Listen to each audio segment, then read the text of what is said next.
What's good, YouTube? It's your boy DJ LiftOFF with the JP Way, and you don't want to miss this flight.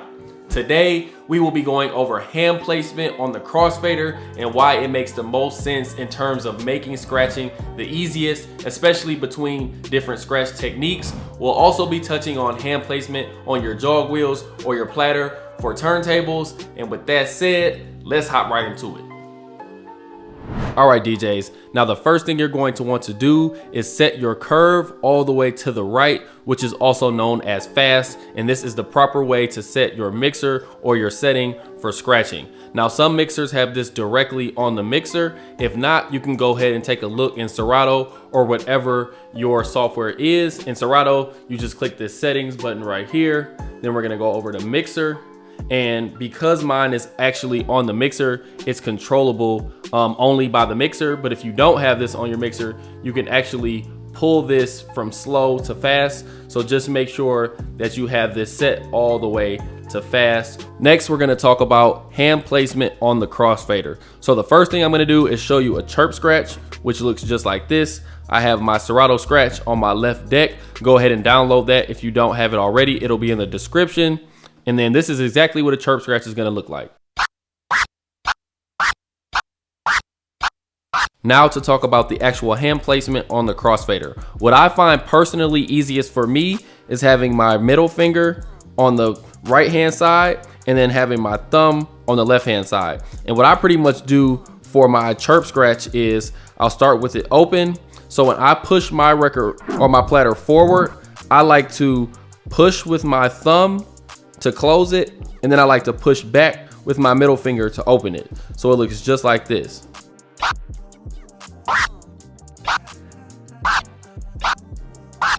And of course, that's a little bit dramatic. So in more real speed.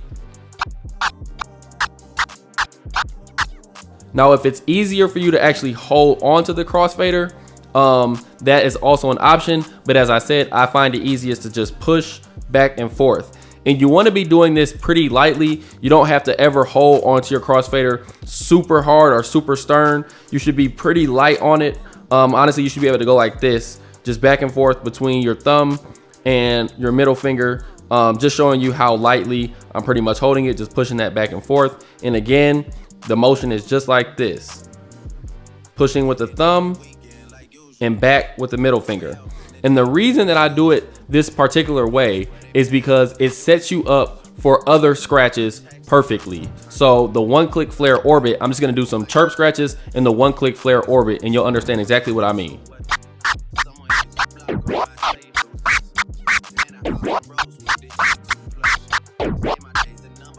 Now, I'm not gonna be going over the one-click flare orbit in this particular video, but as you can see, as I'm going back and forth, it's just a natural, smooth transition from the chirp scratch straight into the orbit, using that same method of just pushing with the thumb, pushing back with the middle finger.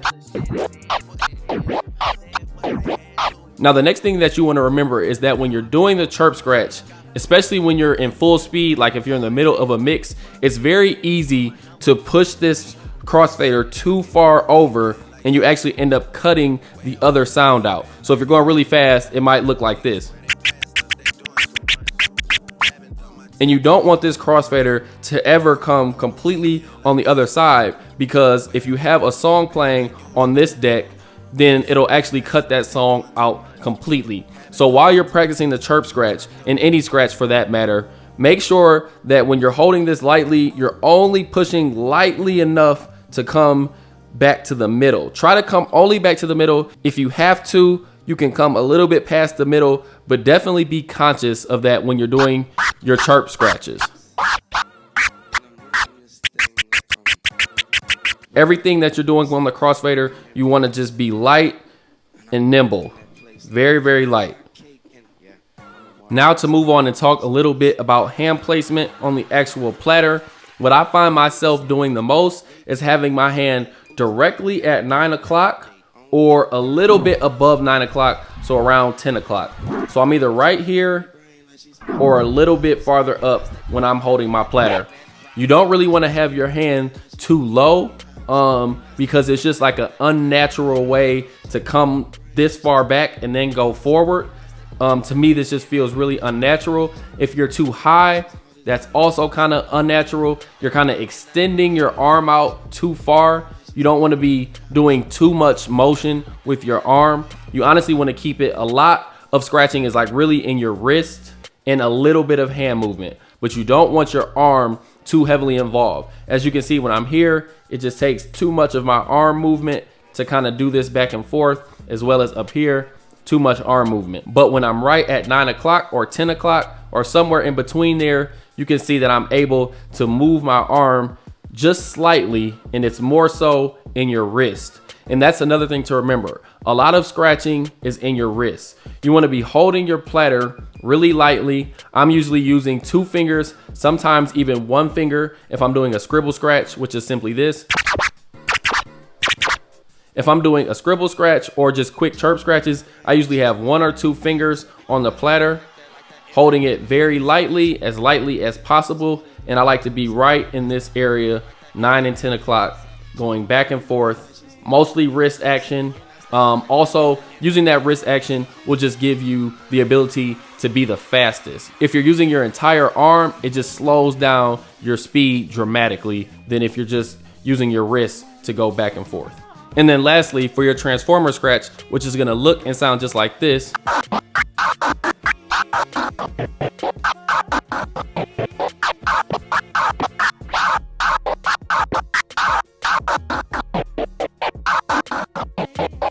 So as you can see with the transformer scratch, it's a very, very similar way that I'm holding the crossfader, except now my thumb is just more heavily on the left side of the crossfader, and I'm just using my middle finger to push this to actually make my sounds. So to make a simple sound like this, you can see it's that same thing. Closing, pushing twice, closing, pushing twice. The only difference between that is when you're doing, for instance, a chirp scratch, you're actually pushing back and forth and you don't have your thumb heavily on the left hand side. So a chirp is like this and a transformer would be more like this.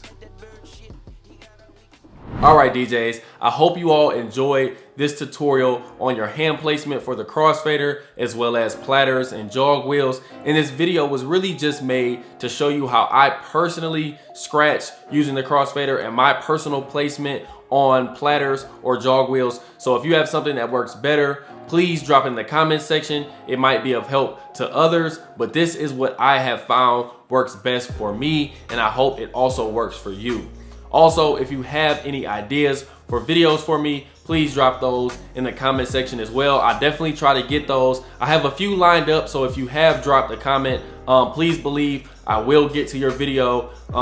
As time goes on, I'll definitely get to it. So without further ado, that's all I got for you. Until the next video, catch y'all later.